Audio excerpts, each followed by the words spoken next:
Welcome to the 248th of the COVID calls. This is a daily discussion of the COVID-19 pandemic with a diverse collection of disaster experts. My name is Scott Gabriel Knowles. I'm a historian of disasters at the Korea Advanced Institute of Science and Technology. I'm coming to you live from Daejeon, South Korea. Today is a discussion with United States House Representative Nikema Williams of the Georgia 5th District. Just a reminder, today is a special time for COVID calls, so you can usually catch COVID calls live at its new time, weekdays, 5:30 p.m. Eastern Time on YouTube. Just go to the COVID Calls YouTube channel to watch. You can also hear COVID calls anytime recorded as podcasts on Spotify, iTunes, Podbean, or anywhere you get podcasts. You can also keep up with COVID calls via Twitter using the handle @US of Disaster or @COVID Calls. Please do help spread the word and send suggestions for future guests and future topics, and please feel free to suggest yourself as a future guest. As of today, March 29th, 2021, there are 2,784,465 deaths globally from COVID-19. That's according to the Johns Hopkins University Coronavirus Resource Center. The death toll in the United States has climbed to 549,335. And in the state of Georgia, the death toll from COVID-19 is now at 18,349. I'm so excited to introduce my guest today, Congresswoman Nikema Williams. Let me tell you a little bit about her. She represents Georgia's 5th Congressional District in the United States House of Representatives. The 5th District is a historic district, a seat formerly held by Congresswoman Williams' friend and mentor, civil rights icon, the late Congressman John Lewis. Congressman Lewis represented the 5th District for over 30 years until his passing last year. Congresswoman Williams contributed to history by being elected as the first Black woman to represent Georgia's 5th Congressional District. She was elected also as the freshman class president for the 117th Congress. As president, she organizes and advances the interests of her freshman Democratic colleagues to fulfill their oath to work for the people. Before her congressional election, Congresswoman Williams served in the Georgia State Senate, and as a state senator, Williams got in, quote unquote, good trouble, the kind that Congressman John Williams spoke about. In the wake of the disastrous 2018 Georgia elections, marked with rampant voter suppression, she was arrested at the Georgia State Capitol while peacefully protesting with her constituents that every vote be counted. She was born in Columbus, Georgia, raised by her grandparents in Smith Station, Alabama, and attended Talladega College, a liberal arts, historically Black college in Talladega, Alabama. Congresswoman Nikema Williams, thank you so much for joining me on COVID Calls today. Thank you for having me. I'd like to start the way I usually do, just to find out where you're calling in from and what the pandemic situation is there today. I am joining you from Atlanta, Georgia, in my home office that I feel like I spend way too much time in and have spent too much time in over the last year. The pandemic situation in Georgia, we just opened up vaccines to every person over the age of 16 in the state. So we are getting shots in the arms and trying to do our part. Georgia is still, unfortunately, second to last, though, in vaccines administered. So we have a long ways to go here in Georgia. Your own COVID story goes back to the beginning of the pandemic, and I wonder if I could get you to start just by talking a little bit about that. You were diagnosed with COVID while you were serving in the Georgia State Senate, is that right? Yes. Early on, I was one of the first people in the state to get the virus. And I remember 2 weeks ago when it was the 1-year anniversary, it popped up on my Facebook feed and people were saying, you were the first person that I knew that had COVID. And I didn't really think it was real until I saw that you were sick. But I was really sick, Scott. I was in bed for 3 weeks straight and ended up in the ER. And when I first knew that I was sick, I had a fever and didn't understand what was going on. And we never get sick in our house, even with a preschooler going to school every day. We just I guess were resilient against germs. We didn't even have a thermometer in the house. And so my husband went and got his meat thermometer from our barbecue to try and see if we could figure out my temperature. And there were no tests available when I first got sick. It took me over a week to get even a test and then another week to get the results back. So I was sick for 2 weeks before I even got a diagnosis of being positive, and then in bed for 3 weeks. So I didn't know which side of this I was going to turn out on. It was pretty bad. I'm sorry you were so sick, and I'm of course glad that you recovered. And it must have been an incredibly stressful time. I remember reading at that time too. There was this speculation about how you had gotten it, and various members not being safe and courteous in the way that they might treat each other in terms of infection control. And one of the things struck me. I went back and looked at an interview you did at that time, and you did really great public health messaging. You didn't blame. You just said, this is something you can be asymptomatic and you can spread it to people without knowing it.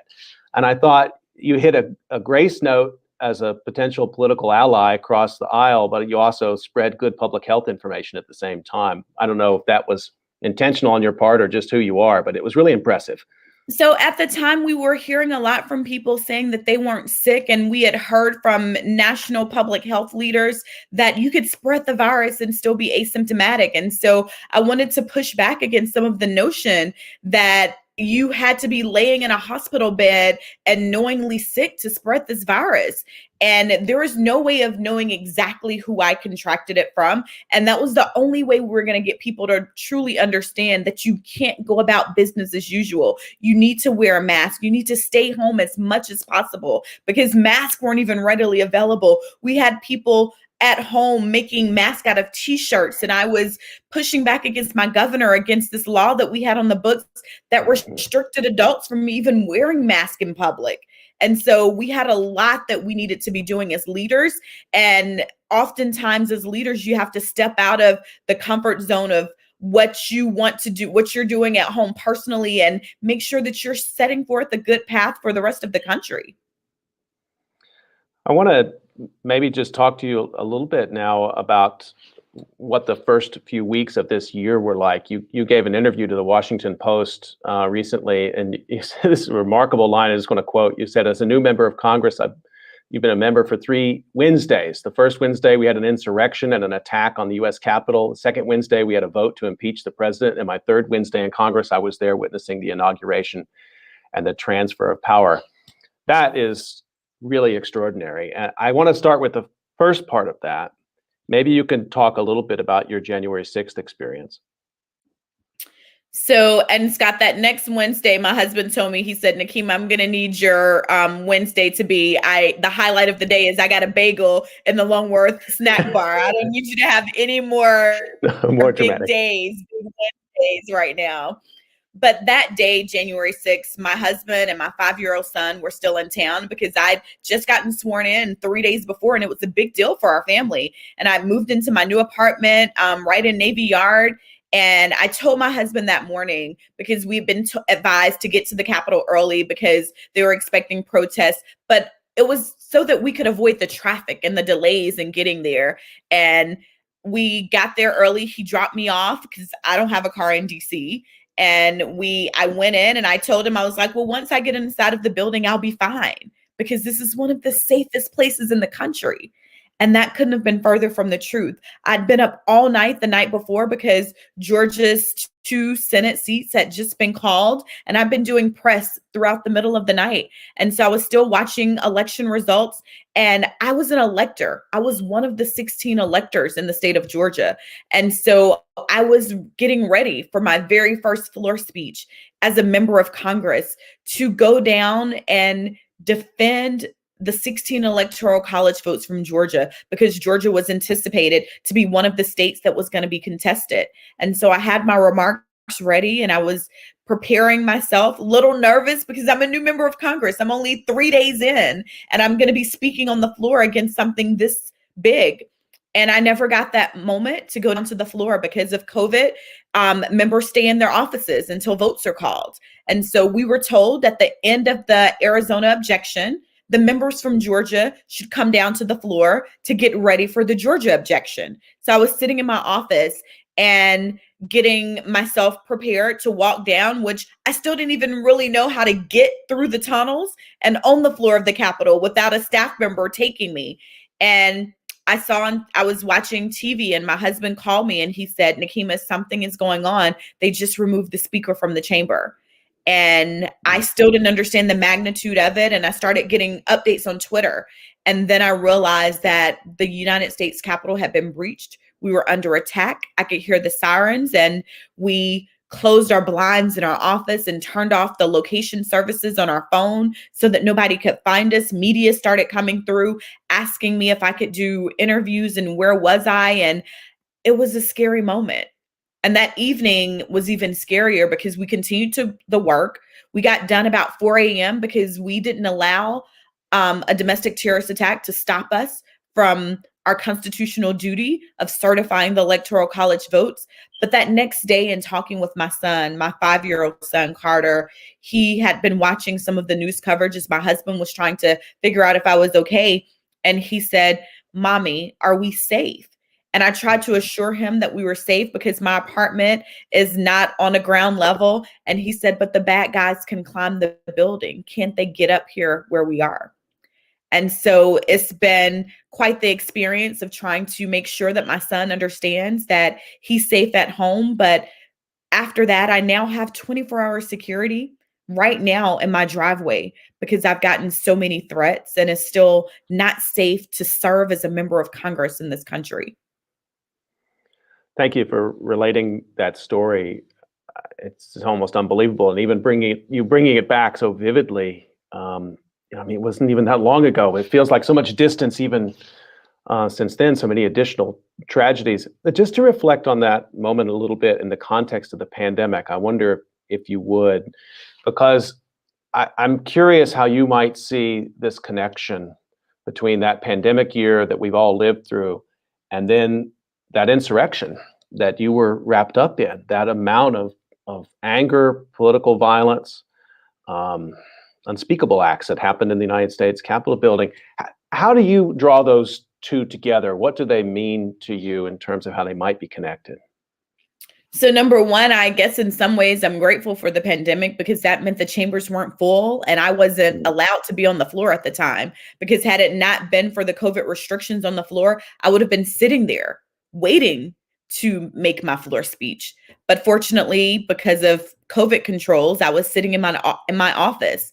But all of this buildup, the buildup throughout the pandemic, the way the pandemic was politicized, the way that, like you said, it was a Republican member who came to the state Senate and was knowingly sick, waiting for test results that likely spread the virus throughout the chamber. But I didn't blame him because I knew that this was something bigger than a political party and a partisan fight. But that was not the messaging that we saw across the country. That was not the messaging that we saw from the White House. And it was allowed to be politicized. Wearing a mask was politicized, even addressing if the pandemic was real. And so it was this buildup of these conspiracy theories, one after another. And that led into the animosity of how we would even fight the pandemic and respond to it, which the world was grappling with. And then looking at the election results where people were pushing back, and I say that we went back for a peaceful transfer of power, but it wasn't peaceful because we had an attack on the United States Capitol from within. And so we pushed forward, but all of this was an intersection of one conspiracy after another, and leaders in our country not willing to lead and stand up for the truth. And when we're in the midst of a public health pandemic, we should have a way to address the concerns of the nation without something as simple as wearing a mask being politicized. And that kind of bubbled up and led us to everything that we saw on January 6th. Just a reminder that you're listening to very special COVID calls today with Representative Nikema Williams of the Georgia 5th Congressional District. And I wanted to ask you about racial justice, I guess broadly, but through the pandemic, inequalities have been revealed. To many people, they didn't need to be revealed. They are there every day. But to many Americans who may not think about racial justice every day, the pandemic has revealed cracks in our society of longstanding. It's also provoked new violence. I mean, the spa shootings there in the greater Atlanta metro area, the radical increase of anti-Asian hate crimes over the last year. You're a leader in this area, and your mentor, John Lewis, was, of course, a longstanding leader in this area. I wonder if I could draw you out a little bit about how you're thinking about the lessons of the pandemic year and how we can make sense of racial equality, but also what can we do? What can be the steps forward from these sort of horrible times we've been living through? So I often I think about my upbringings. I grew up in a home with no indoor plumbing and no running water, and people would not expect that from someone my age. And I look at all of the inequities that I've always known to exist in our society. And I remember the very early conversations. There was a group of Black state legislators who reached out to our governors and to the administration in Washington about all of the things that we were seeing that were impacting the Black community that we've always known, but COVID put a spotlight on. All of the healthcare disparities, the inequities in housing, and the financial and economic disparities that we saw elevated. And now being a member of Congress, as we look at how we're able to move forward from this pandemic and address the concerns of the country, we can't just go back to where we were in February or January of 2020, because that we know now, or the rest of the world now knows what we've always known, is that that still doesn't bring everyone up on an equal playing field. And so that's why things like the American Rescue Plan, I am truly excited about addressing things like childhood poverty with the child tax credit, like just so many different things that are in this bill that so many people don't know about that move us further ahead than where we were before the pandemic. And so this is our moment for bold action. This is our moment to lead, to make sure that we are lifting people up out of poverty, that we're addressing healthcare concerns. In Georgia, we're getting $2 billion to give us the opportunity to expand Medicaid, something that is leaving 500,000 Georgians out of having health care right now. Today, 500,000 Georgians don't have health care. And that could be solved by accepting these federal funds to expand Medicaid.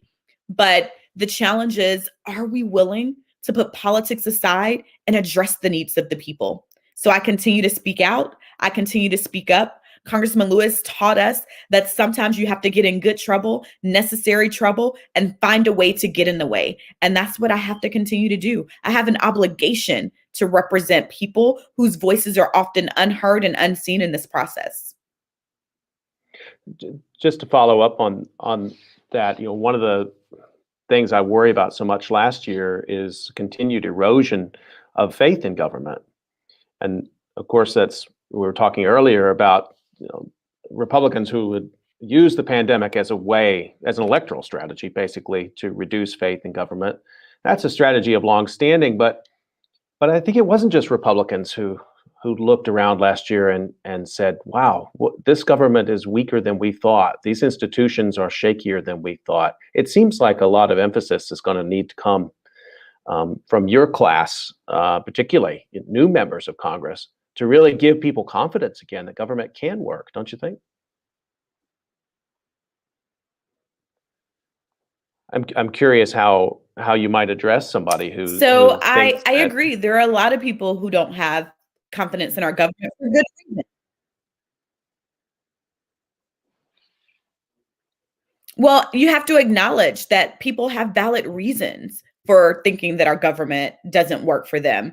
And one of the things that I'm so proud of is that I was appointed to the House Select Committee on the Modernization of Congress by Speaker Pelosi. This is a bipartisan committee, truly bipartisan. Anything that comes out has been agreed to by both members, because we have 6 Democrats and 6 Republicans.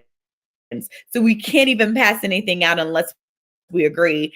And this committee is designed to make Congress work better for the people in 2021. How do we modernize Congress? How do we make it work for everyone? And I'm excited about this because it gives me the opportunity to live up to some of the things that I've always said. I am operating in a system that was not designed by or for people who look like me, but I'm determined to make Congress work for all of us. And you can't ignore people's concerns because the government has not worked for all of us. And so there are some valid concerns there, and we all have a role to play in making sure that we make Congress work, make every body of government work for the people, because that's what we're here for. And oftentimes people get caught up in their own personal politics and forget about the people that they were sent to Washington to serve.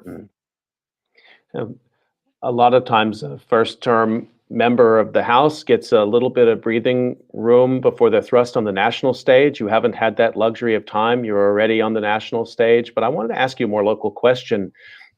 Right now, the pandemic is still ongoing. We're moving into the vaccination phase. What does your district need? What are some of the most essential needs in your district in terms of recovering from this pandemic?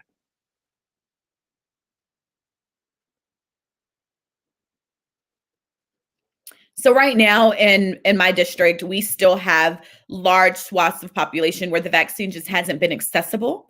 And so we need to get the vaccine into hard to reach communities. We've heard a lot about vaccination hesitancy, but what I have seen on the ground is people want the vaccine, but it's just not available. The navigating the system to even make an appointment has been an all-day affair for people, and we've had to create little help groups just to online to help people navigate the process of making appointments. I have seniors who have been trying to get vaccines, and the vaccine has been available for them since January, and they've been trying but have not been successful in getting appointments. And then it's where the vaccine location, the centers are. Last week, our governor, before he made the announcement that vaccines would be available to everyone, he said that, well, people should just drive to South Georgia if you're in Metro Atlanta and want the vaccine and can't get it. Well, that means taking off work. That means getting in your car and driving hours and trying to find this location in a place. Why not put the vaccine centers in the areas of greatest need? So we started to partner with churches in the Black community, in the neighborhoods, because we know that churches are trusted community partners in the Black community. And so we partner with churches to get vaccines in the areas that needed them most. And right now, that's where we are. We still have a long way to go around recovery. I get so many calls every day of people who have been trying to get unemployment from the state of Georgia since last summer. People who still haven't gotten $1 and have been struggling to get their unemployment benefits because the state is not responding, not answering phone calls, not answering emails. So I've joined with other members of Congress asking for an investigation of the Georgia Department of Labor because the funds have been sent from the federal government. We need to get them to the people. And then looking at even now, from the current administration and the $1,400 survival checks that were sent out to people, if you're unbanked or underbanked, there is no way to send you that money directly. So you're still waiting and still needing those direct funds to help you out. And that is so many people across our communities who are still waiting because they don't have a banking relationship. And so we have to address that. And how do we get that money to people who don't have a way to get it through their banks? Your district is such an interesting one. I mean, all of the issues you just described, and it's also, I mean, the greater, Atlanta area is also, I mean, the CDC, there's so many universities. It's a center of knowledge production as well. So you're on the one hand, you're dealing with, as a representative, down to the level of like, can somebody get their check, please? Also voting restriction, also racial justice, but also trying, and I'd like to hear sort of your thoughts on this, trying to promote innovation and new science and all the things that we've relied on to cope with this pandemic too. I guess I'm sort of in awe of the variability of your district. Maybe you could talk a little bit about how you think science is gonna work as we go into this new year. Well, it was quite promising for me. Last week, I got the opportunity to go and visit with the new CDC director, Dr. Wow. Lewinsky, and we had a conversation about it was the day that she rolled out the new plans around school reopenings, which was, as a mom of a kindergartner, near and dear to my heart. We've been watching the science and determining what was safe for our son, and we wanted the same thing for every other family. And in speaking with Dr. Lewinsky, and that same day, President Biden and Vice President Harris were in Atlanta. And so I was able to speak with both of them about our concerns around just the science and how do we get people to trust in science again? Because for far too long in the previous administration, there's this pushback against experts, against the science. And so I've always been on the side. My undergrad degree is in biology. And so I've always been on the side of let's follow the science, and that will lead us to where we need to be. And speaking with her, it was reassuring that we are really looking to experts to guide us through how do we truly get out of this pandemic. And I'm warmed by that, but it's going to take leaders uplifting that and amplifying it and making sure that we are talking to, I often say that I center those most marginalized in my decision-making process, which is why things like getting the checks to people and getting vaccine sites and communities and doing the food drives that we've been doing have been so critical. Because if we uplift those people most marginalized, then it uplifts everyone. And so our schools are getting vaccinated. They've chosen vaccine days for all staff at schools to come and get their vaccines. And so it's become a community thing at this point. And we're continuing to, I'll show up at vaccination sites to show encouragement and pass out snacks and just be there to greet people, because it's taking our whole community to come together to get through this. But it's so good to see leaders who believe in science and who are amplifying science-based evidence on how we move forward. And so I am honored to partner with Dr. Lewinsky and the staff at the CDC as we continue to roll out things and rolling them out in communities and getting that information to our churches and getting the information out on a community level so that people are actually hearing what is being said that is coming out of the CDC. Why, we sure could use more people in government who can talk about biology and science the way you're talking. Were you pre-med? Were you thinking of going that route? I was. Really? I thought I was going to go to medical school, which is why I moved to Atlanta, and I got here and I caught the political bug, and the rest is history. It's not too late, maybe. I mean, there's always a possibility. We've had members of the House who were also doctors. I think you probably got a pretty full day. We're almost up on time with Representative Nikema Williams on COVID calls. One last question, and this is really about how you think people are going to remember this time in the future. I'm from the South too, originally from Texas, and the battles over memory in the South are never ending, and we've been arguing about certain aspects of Southern history forever, it seems like. I wonder how you think this COVID year should be remembered.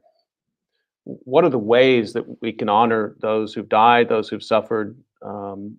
I'm sort of curious because I think it's an ongoing conversation. We shouldn't wait till it's over to start talking about how to memorialize. We should probably be talking about it now. I'm curious. I think your vantage point on this would be really valuable. I think looking back on the weekend of the inauguration, and I saw all of those flags on the National Mall that were representing the people that we've lost from COVID in this country.